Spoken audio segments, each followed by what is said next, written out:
Hey folks, guess what? We are here.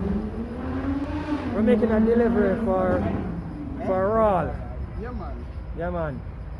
Rawl, so you say the address you gave us is in Portmore, but He's in Portmore. but you're at work now. And I'm at work in Greendale, Spanish. And we diverted, right? I diverted, which is very good. Yes, man. We're trying to be flexible, you know? Yes, man. Yeah, man. Dwayne is making the delivery now. He's scanning.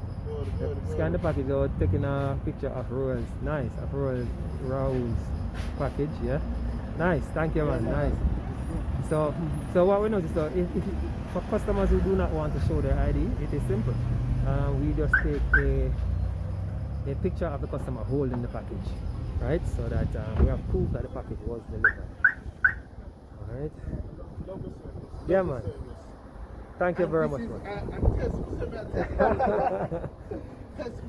Yeah. I'm going to buy something simple. Yeah. I sent it to you. Yes. And I bought it 20 late last month. Yeah. And Shipme and to get the information, say it's at airport. And Yes. I paid last night, and shockingly, You have it this morning.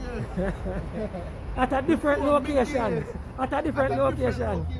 Yeah, man, we're flexible them way, man. Yes, man, I'm good, man. So I'm going to spread the word, man. I'm going to spread the word. Thank you so much. We appreciate it, man. All right. Company, watch out, you know. All right. Thank you so much. Yeah, man, cool. We link Yeah, up. man. Blessed. Yeah, man. Cool. All right, Tuba. Yeah, another happy customer, and it's not even 12 o'clock yet, right? Exactly. Thank you, man. All right, guys. You heard it first. Later.